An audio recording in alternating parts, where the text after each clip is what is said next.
ঢাকা দক্ষিণের বিশাল জনগোষ্ঠীর চিকিৎসার বড় ভরসা মুগদা মেডিকেল কলেজ ও হাসপাতাল। সম্প্রতি জ্বর ঠান্ডার রোগী বেড়ে যাওয়ায় অন্যান্য হাসপাতালের মতো চাপ বেড়েছে এখানেও। ধারণ ক্ষমতার দ্বিগুণ রোগী নিয়ে চলছে চিকিৎসা সেবা। অতিরিক্ত রোগী সামাল দিতে গিয়ে ভেঙে পড়েছে স্বাস্থ্য ব্যবস্থা। হিমশিম খাচ্ছেন চিকিৎসক ও নার্সরা। বিঘ্নিত হচ্ছে মানসম্মত সেবা। 500 শয্যা বিশিষ্ট মুগদা মেডিকেল কলেজ ও হাসপাতালের ডেঙ্গু চিকিৎসার জন্য খ্যাতি রয়েছে। প্রতি বছরই ডেঙ্গু মৌসুমে ঢাকাসহ দেশের বিভিন্ন প্রান্ত থেকে রোগীরা এখানে ছুটে আসেন। অন্যান্য বছরের তুলনায় চলতি বছর ডেঙ্গুর প্রকোপ কম থাকলেও মৌসুমি জ্বর ঠান্ডার প্রকোপ কিছুটা বেশি।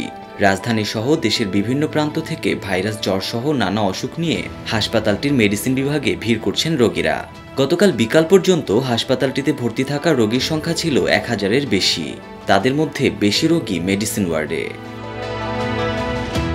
সংশ্লিষ্টদের সঙ্গে কথা বলে জানা যায় 80 শয্যার বিপরীতে এই বিভাগে রোগী ভর্তি আছেন 3 শতাধিক। রোগী বেশি হওয়ায় হাসপাতালের করিডোরে অপরিষ্কার মেঝেতে গাদাগাদি করে বিছানা বিছিয়ে চিকিৎসা নিচ্ছেন রোগীরা।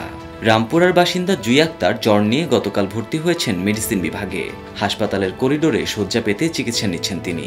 জুই আক্তারের স্বামী মোহাম্মদ আশিক বলেন, এখানে চিকিৎসা সেবা খুবই দুর্বল। নার্সদের ডাকলে তারা সাড়া দেয় না, কোনো কিছু বুঝতে চাইলে ঠিকঠাক বুঝিয়েও দেয় না। শ্বশুর গোলাপ হোসেনকে নিয়ে হাসপাতালে এসেছে কাতার প্রবাসী মোহাম্মদ জাহিদ হোসেন। হাসপাতালটির অব্যবস্থাপনা নিয়ে চরম ক্ষোভ প্রকাশ করে তিনি বলেন, আমি ওয়াশরুমের সামনে গিয়ে ওয়াশরুমের পাশ দিয়েও যেতে পারতেছি না। এত বৃষ্টি, ময়লা টয়লা আর যে নোংরা গন্ধ। রুগীরা যে লিফট ইউজ করতে পারতেছে না। এখানে আমার কাছে মনে হয় যে একটা সিকিউরিটি দেওয়া দরকার।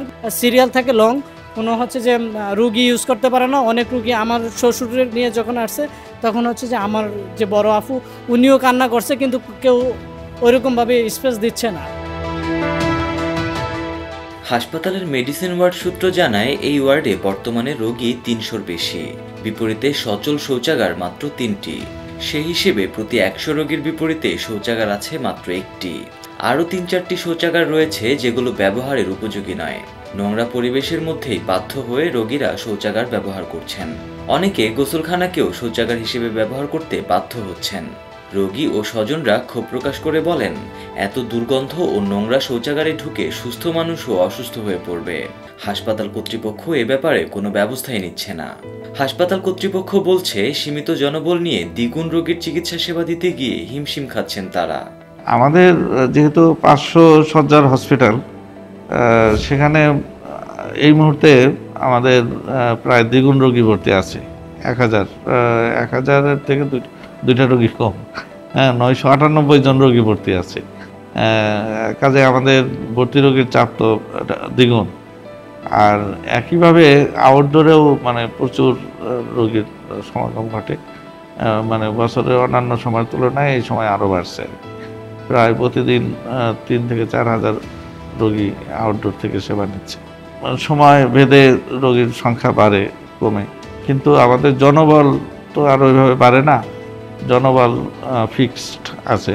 তো এই নির্দিষ্ট সংখ্যক জনবল দিয়েই আমরা রোগীর ধরন এবং রোগীর যে চাহিদা সেইভাবে বিভাজন করে, ভাগ করে, রোস্টার করে আমরা ওই নির্দিষ্ট যে জনবল আছে সেটা দিয়ে আমরা রোগীদের ব্যবস্থা দিয়ে থাকি।